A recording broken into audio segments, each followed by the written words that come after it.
Estamos começando mais um Conecta Play com Bianca Mirandoli. Estamos com uma convidada muito especial hoje. Ela que é a Fran Carvalho, professora, ex-vereadora, criadora de conteúdo digital e futura apresentadora da TV S Play. Tudo bem, Fran? Tudo bem, quero te agradecer o convite de estar aqui nesse teu programa, que eu já acompanhei, que está incrível. Então, é uma grande oportunidade de estar aqui contigo. Obrigada. Conta pra gente, então, um pouquinho sobre você. Quem é a Fran, além das redes sociais? Eu sou a Fran Carvalho, sou mãe, antes de tudo, né? Sou mãe de um menino lindo, já é um adolescente. Já é um adolescente? Já é um adolescente. Eu sou mãe através da adoção, da adoção tardia. Então, meu filho se tornou meu filho aos 8 anos de idade dele. Então, ele já faz 18 esse ano. Então, é um desafio ser mãe de adolescente. Vou te contar, hein? Porque o tempo lá fora está nublado, a culpa é da mãe. É assim que funciona. Mas é algo indescritível, né? Então, a gente se intitula muito... Primeiro, a gente fala, eu sou mulher, eu sou mãe, sou esposa, né? Eu tive escolhas profissionais que me fizeram estar onde eu estou hoje, né? Então, eu sou formada em filosofia, né? Fui professora do estado, lá no meu município, em Não Me Toque, no interior do estado, durante 11 anos, concursada, né? Em janeiro deste ano, eu pedi a exoneração do estado para ficar exclusivamente com as redes sociais. E aí, na verdade, em meio a isso, enquanto eu estava em sala de aula, já surgiu as redes sociais, que foi em meio à pandemia, em 2020, e eu comecei a ensinar o que eu ensinava em sala de aula, que nós não tínhamos aula presencial, nas redes.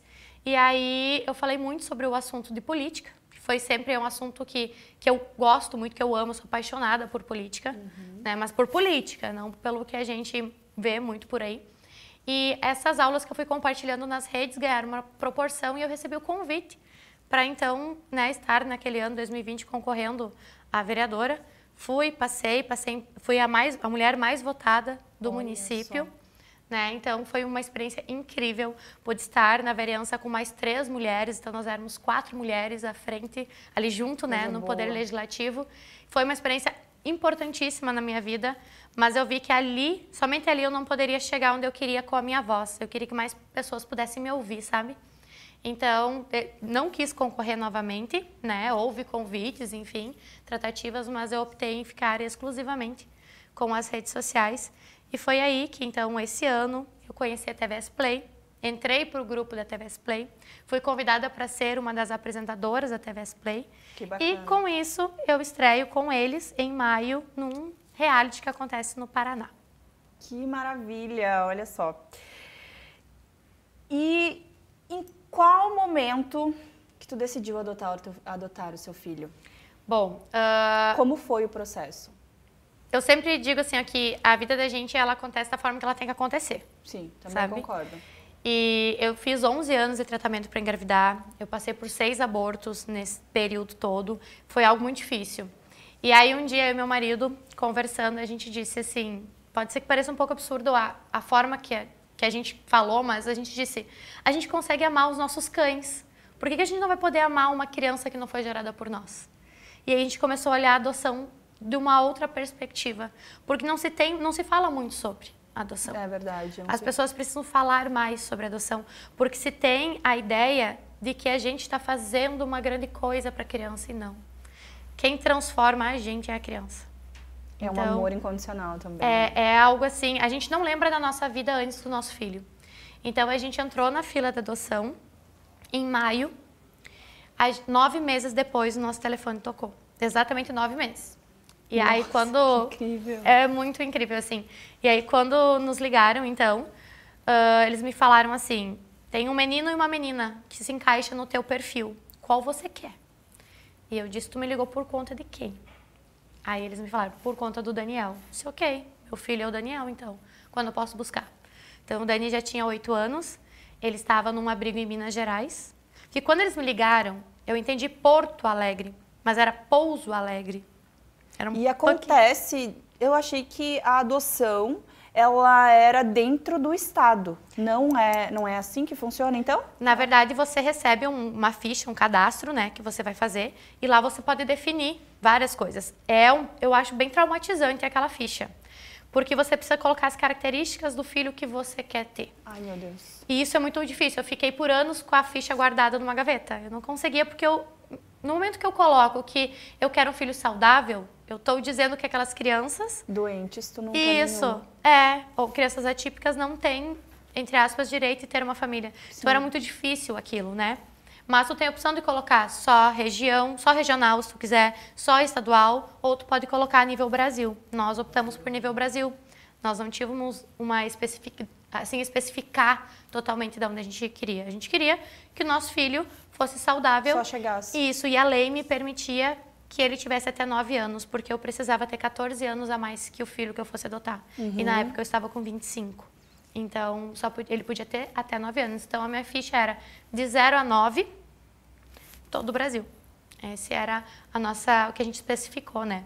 Mas tem o fato que é muito engraçado que eu falo assim, porque como o meu município é um município pequeno, a gente não tinha uma assistente social do município. Então, eles não poderiam mandar uma foto dele para mim. E aí, eu procurei na internet, assim, menino baiano, porque meu filho é baiano, né? 8 anos. E várias fotos olhando, uma foto eu printei e salvei e eu mostrava para todo mundo. Daniel vai ser assim, Daniel vai ser assim. E quando a gente chegou no abrigo, a gente parou na porta, veio mais de 20 crianças correndo e veio um bem quietinho lá atrás, uma regata do Homem-Aranha.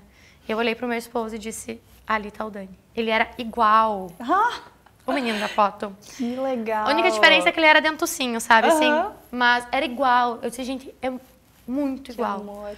Então, é algo Já estava assim, sentindo dentro de ti essa sensibilidade. como ele seria, né? E aí eu lembro que a assistente social lá disse, olha, ele não se dá muito bem com mulher, né? Com figura feminina, porque ele foi abandonado pela mãe biológica aos 7 anos. Né? Então, ele não lida muito bem. E aí, quando a gente chegou, ele veio no meu colo. E ela disse, viu, esquece o que eu te falei. Porque ele veio, me mostrou o quarto, mostrou as coisas, enfim. Foi, que assim, lindo. Algo muito surreal. Mas a gente não pode romantizar ao extremo, no sentido que eu cheguei lá. E eu lembro até hoje que eu liguei pra minha irmã, desesperada. Eu disse pra ela, mana, eu não amei ele. Porque eu não olhei como a gente vê nos filmes. Porque não se fala de adoção real. E a minha irmã disse, mas quando o nosso filho nasce, a gente também não ama ele de cara, a gente aprende a amar. E desde então, eu entendi que amor é construção. E hoje ele é minha vida, né? É o meu menino dos olhos, ele é um príncipe, assim. E é exatamente isso que ela falou, porque eu sou mãe de um casalzinho, e quando nasce, é estranho, sabe? Tanto o bebê quanto a gente, nem a gente se reconhece. A gente demora muito tempo até voltar um pouco do teu eu, tu se reconhecer como mãe, e isso é uma adaptação para todo mundo. Então, ninguém nasce pronto. A criança, ela tá ali, a mãe tá aqui, que muda completamente a tua vida. E aos pouquinhos tu vai adaptando, vai ajustando e é um prédio que vai de tijolinho por tijolinho, sabe? A imaturidade de ser mãe, tu pode ser mãe com 40 anos, tu vai ser imatura naquele momento. Ser mãe com 50 anos, tu vai ser imatura a partir do momento que tu tiver uma criança, um bebê. Enfim, são fases, né? E depois é uma maravilha, a gente não se vê sem eles, né? Eu digo sempre que sem eles. Eu nasci para ser mãe do Dani, né? Com certeza. E quem veio para transformar quem eu sou hoje é ele. Então, hoje, quem eu sou hoje, eu devo muito ao meu filho. Toda a história que eu tive em relação à maternidade, sabe? Me faz ver o mundo de uma forma totalmente diferente. Então, eu não sou a mesma Franci com 20 anos, quando eu comecei as tentativas de engravidar, e hoje aos 35. Né? Muda completamente. Totalmente. Muda completamente. Fran, como é pra ti ser influenciadora na tua região? E qual o impacto que você sente que causa na vida das pessoas?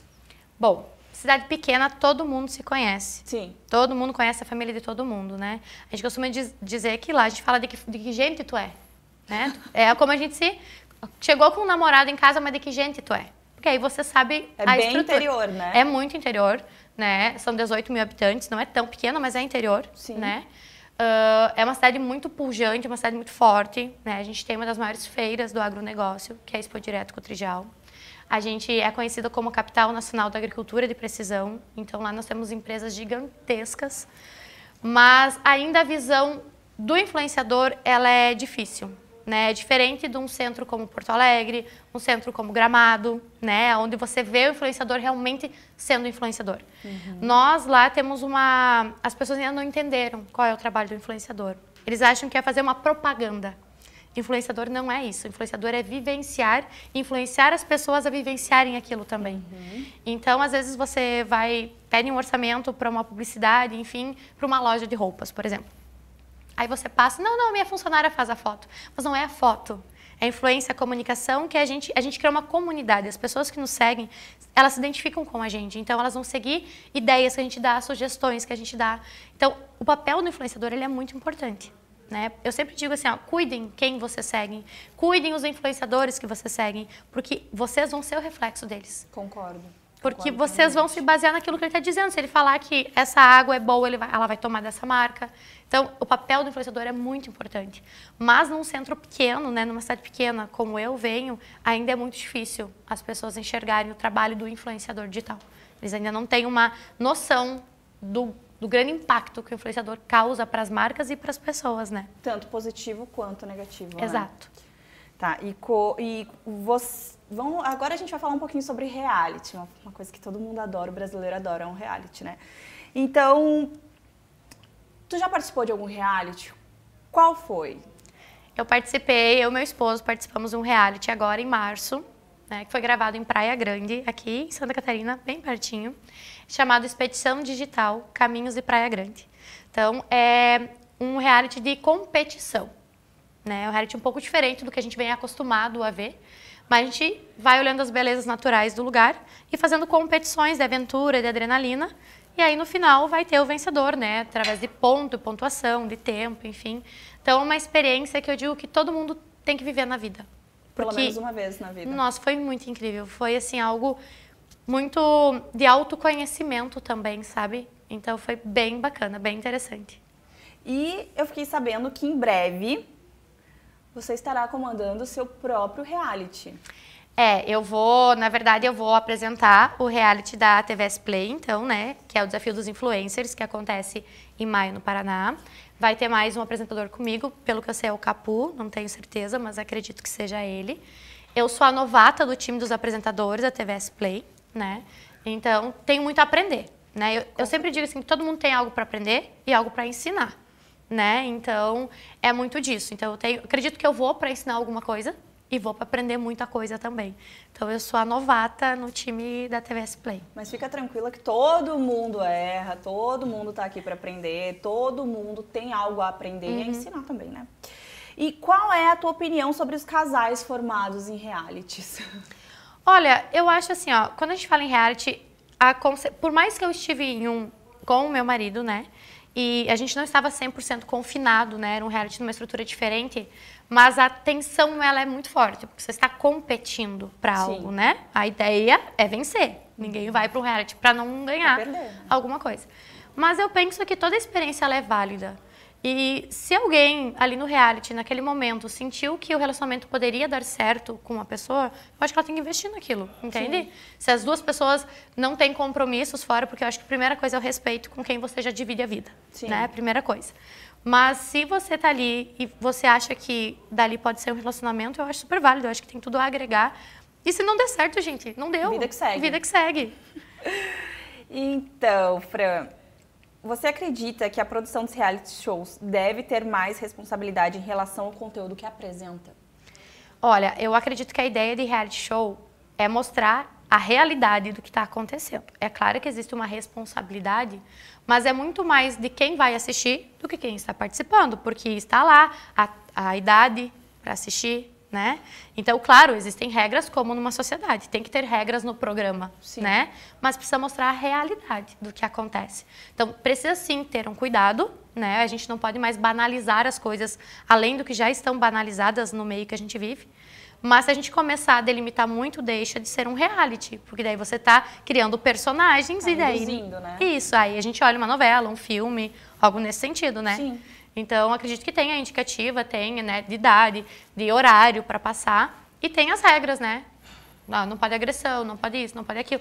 Algumas coisinhas são necessárias, porque não existe nenhuma convivência humana sem regras, né? Então... E que são seres humanos, então todo mundo uma hora ou outra vai acabar se bicando um pouquinho, Isso, né? Então tem que ter essa regra para funcionar o processo ali. Sabe que a maior coisa que eu aprendi participando de um reality é o quanto é importante e quanto a gente é abençoado por poder escolher as pessoas que a gente convive. É incrível tu poder escolher realmente quem está do teu lado, porque as pessoas com quem tu convive definem quem tu é. Então isso é o maior presente que a gente tem. E olhando o reality, eu gosto muito desses reality, a gente vê muito isso, né? Tu vê ali pessoas que nunca na vida normal iriam conviver. E tu vê o porquê, porque elas são completamente diferentes, têm valores completamente diferentes. Sim, né? Então não tem como encaixar. Né? E é justamente por isso que existem os realities, né? Mostra a vida real, como seria se todo mundo tivesse convivência com todo mundo. Tá, e qual é a sua opinião sobre a forma como os reality shows abordam a questão de gênero? Bom, como eu te falei antes, né? Eu vejo a questão do reality show como contar histórias, mostrar vidas, mostrar pessoas. Eu acho que quanto mais a gente divide em grupos, mais dividido a sociedade fica. Então, eu não olho a sociedade dividida. Para mim, as pessoas são pessoas. Então, eu acredito que eles precisam colocar no programa pessoas que tenham histórias para contar. Pessoas que venham para agregar. Porque, querendo ou não, as pessoas que estão no reality vão influenciar as pessoas que vão assistir. Então, indiferente de qualquer situação, de qualquer gênero, eu acho que isso não define ninguém. Eu não consigo olhar a sociedade desta forma. Entende? Então, eu acredito que as pessoas... Que os realities, eles precisam ser com pessoas reais que tenham histórias para contar, que vão se conectar com pessoas. Eu acredito que é nesse ponto que o reality tem que focar, sabe? Sim. Porque se a gente começar a separar muito, cada vez a gente separa mais. E não tem que ter essa separação, não tem que ter essa diferenciação, porque ela não existe. Tem que ter uma união. Isso, é dessa forma que eu vejo. E como você se sente em relação à possibilidade de um reality show sobre influenciadores digitais? O que você gostaria de ver?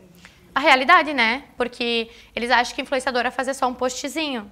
E não, existe todo um estudo, existe toda uma técnica. Você vai falar de uma marca, você estuda a marca. Você tem que entender de posicionamento de câmera, tem que saber de posicionamento de fala. Então, tem todo um estudo. Não é simplesmente pegar o celular e sair gravando, né? Sim. Então, um reality show de influenciadores é incrível justamente para mostrar que influenciador é profissão, que é trabalho, que eles não estão brincando no telefone, que é um trabalho sério, que é um vídeo... é um vídeo, sim, mas é um estudo para um vídeo. Eles precisam muitas vezes casar o que eles trabalham, o nicho deles, com o produto que eles vão divulgar, e ambos precisam fazer sentido. Então, por exemplo, na minha parte, quando eu vou criar algum conteúdo, eu levo no mínimo uma semana ali estudando a fio a marca, montando o roteiro, montando para realmente fazer sentido, sabe? Então, o reality show mostrando realmente a realidade. Como é que é ser influenciador? Não é só oba-oba. Nós temos os momentos que a gente não tá bem, tá com dor, mas tu tem compromisso de gravar. E muitas vezes isso não aparece. Acham que a vida de influenciadora, eu vou viajar o mundo inteiro agora e... Não, não é isso. Vai se aposentar, vai ganhar dinheiro pro resto da vida, vai fazer 2 campanhas e tá aposentado. E não isso. é assim que funciona, Exatamente. Né? Tem que ter uma responsabilidade, cumprir contratos, cumprir horários. Também acredito nisso também. E qual conselho você daria para quem está pensando em se inscrever para um reality show? Autoconhecimento. Se a gente não se conhecer, a gente não consegue conviver com ninguém.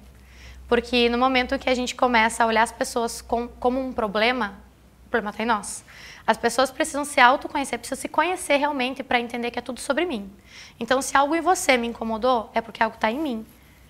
E só assim eu vou conseguir conviver contigo e só assim eu vou conseguir conviver com pessoas que são diferentes. Como eu falei antes, né, as pessoas têm valores diferentes. Nosso país, ele é um país riquíssimo em cultura. E a gente mescla tudo isso em um programa. Então, para te conseguir conviver com pessoas que, do mesmo ponto, enxergam de uma forma diferente, tu precisa ter autoconhecimento. Porque senão tu vai levar tudo pro pessoal, tu vai bicar com todo mundo o tempo todo, tu não vai conseguir olhar aquilo como, deixa eu aprender, sabe, com isso. Então, autoconhecimento, parece clichê falar, todo mundo fala de autoconhecimento. Mas ninguém estuda a fundo o que significa, né? Você entender realmente quem tu é. Porque eu, como formada em filosofia, né, eu trabalhava muito na sala de aula e a pergunta mais difícil era quem tu é? Quem você é? E é difícil tu responder quem tu é. Porque tu tem que se conhecer muito para saber exatamente o que te identifica. E eu acho que esse é o caminho. Quer se inscrever no reality, se conhece primeiro, porque senão tu vai surtar lá dentro, porque tu vai estar com pessoas que pensam diferente, que enxergam as coisas diferente, que se comportam diferente, e tu vai achar que o problema tá nelas. E na verdade não, tá na gente mesmo, né? E o autoconhecimento, ele reflete muito sobre o teu futuro, né? Se tu tiver esse autoconhecimento, entrar em um reality, souber usar ele a teu favor, isso pode influenciar na tua vida e como tu vai direcionar a tua vida em cima disso. Exatamente. Pode ser, que vai ser muito positivo, né? Exatamente. Então, acho que é isso que os influenciadores procuram e tem pouca entrega sobre o autoconhecimento, sobre se analisar. Sabe o que eu percebo? As pessoas querem criar um personagem muitas vezes. Não sustentam. Não, tu não vai sustentar. Porque como que tu vai fingir ser alguém o tempo todo? Tu não consegue. E hoje as pessoas se conectam com pessoas, não é com personagem, não é com pessoas, com seres humanos. Sim. Então, quanto mais você ser você, mais você vai longe daquilo que tu quer fazer. Encerramos, então, a nossa entrevista. Foi muito incrível. Muito obrigada pela participação, Fran. E entrevistamos hoje a Fran. Encerramos o nosso programa. Semana que vem teremos novos convidados, novas histórias. Foi incrível. Muito obrigada. Até o próximo programa.